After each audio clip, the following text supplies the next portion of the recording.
UFC Fight Night Vegas 93, Perez versus Taira just took place, and I'm going to go through the entire card, starting with the early prelims, ending with the main event, giving my reaction and breakdown to every single fight on the card on what was potentially the worst UFC card I have ever seen in my entire life. This was awful. It was a punishment to sit through. Let's start straight away with the early prelim opener of Josefine Knutsson versus Julia Polastri. One of the highlights of the card. I know that sounds crazy, but I'm not joking. Josefine Knutsson was great on the feet, kept getting taken down by Julia Polastri in the second and third, and really messing up takedown defense. I mean, she had the initial sprawl, and she had the underhooks, but then eventually she would just not separate until her opponent took her down. She refused to separate from her opponent and stuffed the takedown and then just stayed there until she was made sure to be taken down, jumping for arm bars and stuff. Very awful ground game. Like, she has no IQ whatsoever. We have to put a fight stat for IQ. I'm still going to be pushing for that, but I picked her to win. She won. Josefine Knutsson won the fight. Great performance. Not a good performance, terrible. Wouldn't have been surprised if one of the judges gave it to Polastri, because sometimes in women's MMA they don't look at the, the damage as much. So I thought she might have got it based on round 2 when she was on top for a lot of it. But Josefine Knutsson wins on damage. Great first round of beating up Julia Polastri. Ground game's got to do a lot of work for it. Ground game needs a lot of work.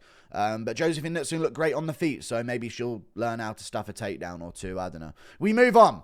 Melquizael Costa versus Shayilan Nuerdanbieke. I went with Melquizael Costa by finish. He ended up getting it done by finish. I said TKO in the later rounds. He got it by submission. Really not a great performance from him either. I mean, his takedown defense was all right. He was doing more damage in the fight for sure.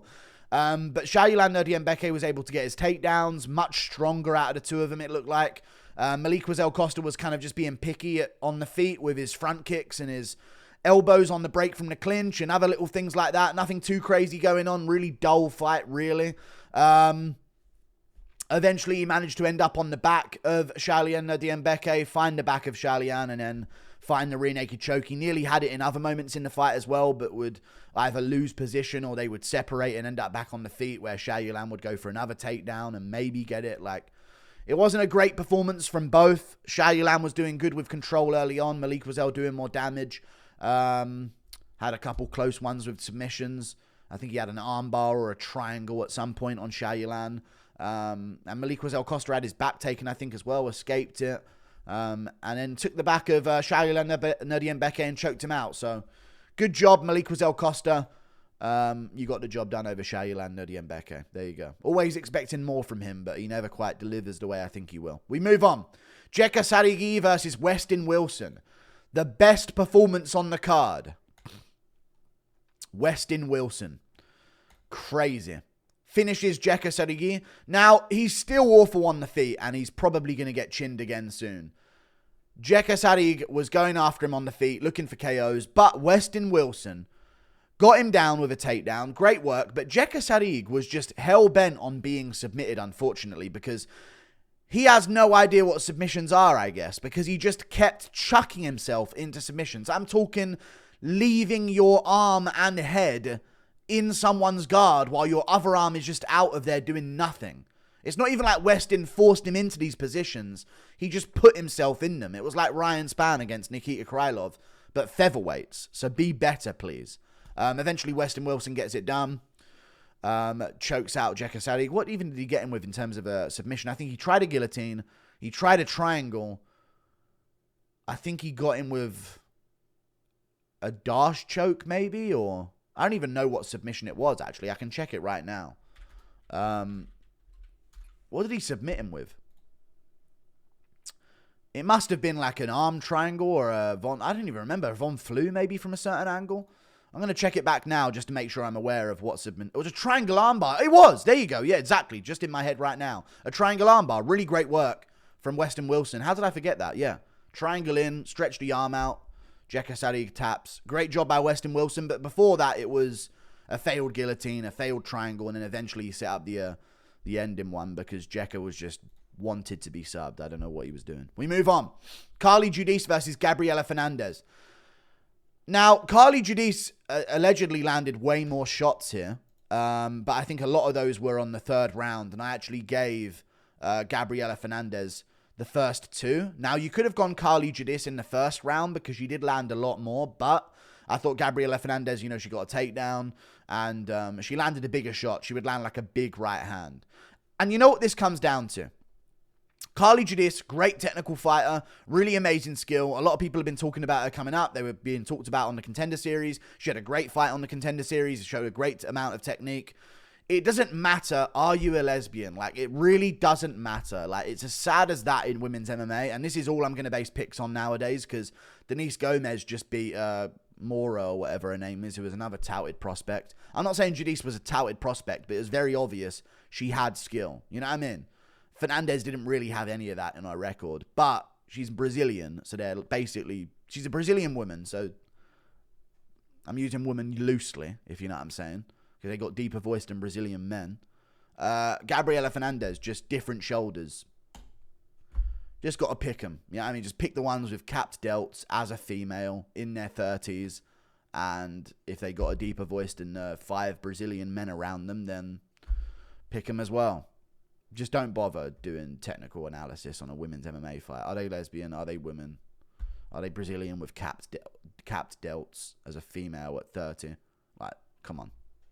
Shouldn't have gone for technique. Should have just gone with Fernandes. We move on. I'm using that logic moving forward on women's MMA. Who's more manly looking? I'm picking him. Jimmy Flick versus Nathan Maness. Nathan Maness, pretty shitty performance as well. Pretty trash fight. Judice versus Fernandes, by the way, though. Probably got fight of the night here, if I'm not mistaken. They haven't given out any performance bonuses. I'm not sure. No, they did. It got fight of the night. And I agree it should have done. Because Judice's performance on the Contender Series as well was, she had a fight of the year, fight of the decade on there for women's MMA. So, really good performance. Great fight.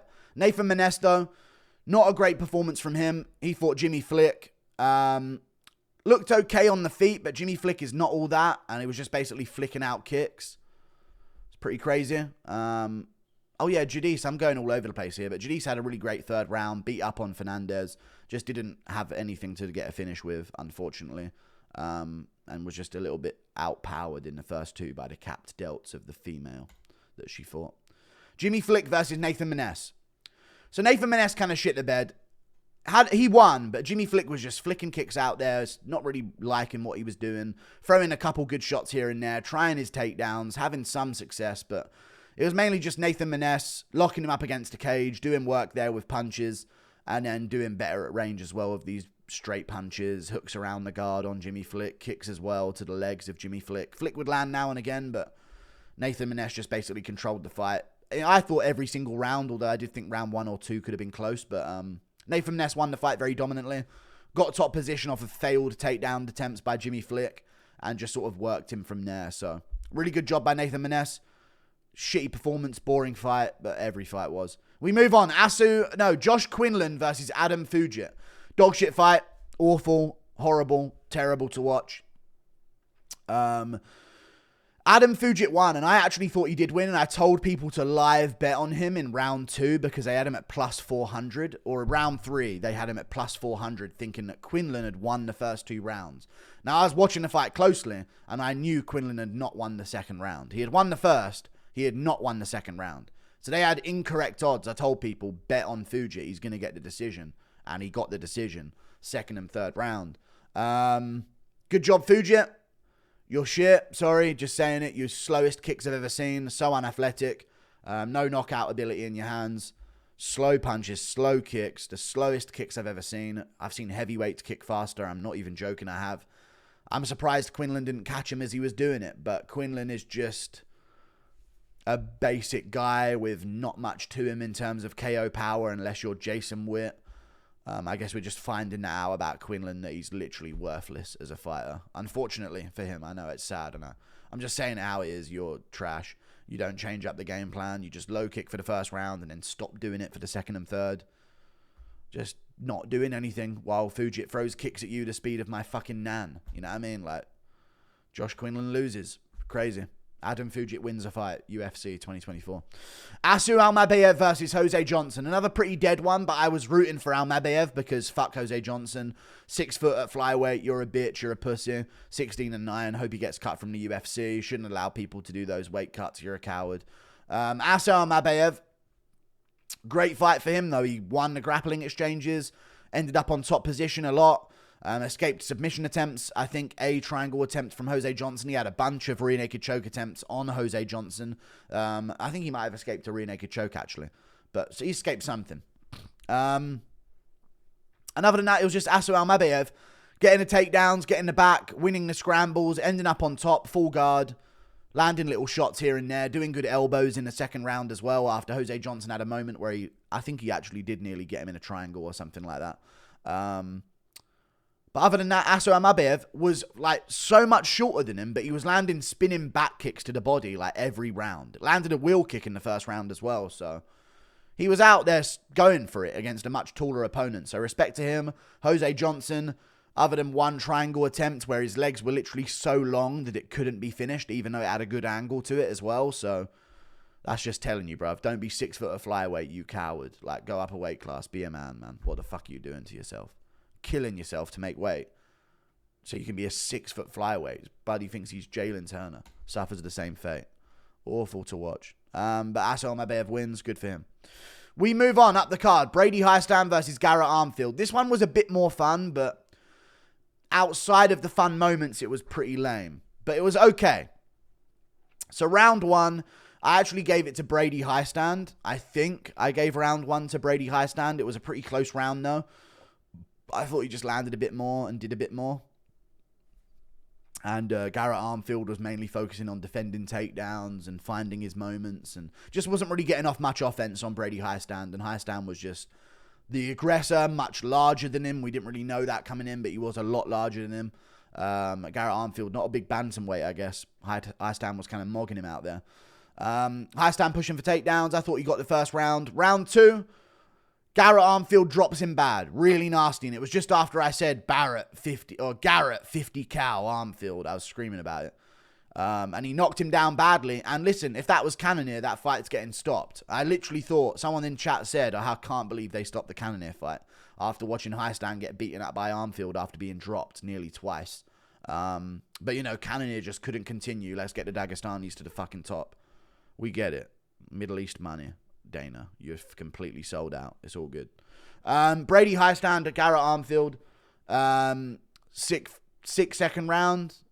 Hiestand even ended on the back, I think, of Armfield at the end of the second. And then in the third round, he eventually got the rear naked choke. There was a bunch of times where he nearly got the rear naked on Armfield, but Armfield kept tucking his chin. Eventually, he got it in the third round and finished off Armfield. It was locked in. It was cinched up. The hand was hidden behind the head. No way of Armfield stopping it. So he kind of just fumbled a finish by TKO and lost by sub instead. Kind of sad for him. But Hiestand wins. Who did he get a performance bonus? He did. Good for him. That's good for him. We move on. Timothy Cuamba versus Lucas Almeida. This one was okay.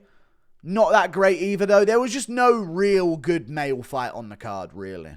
Like, not one, unfortunately.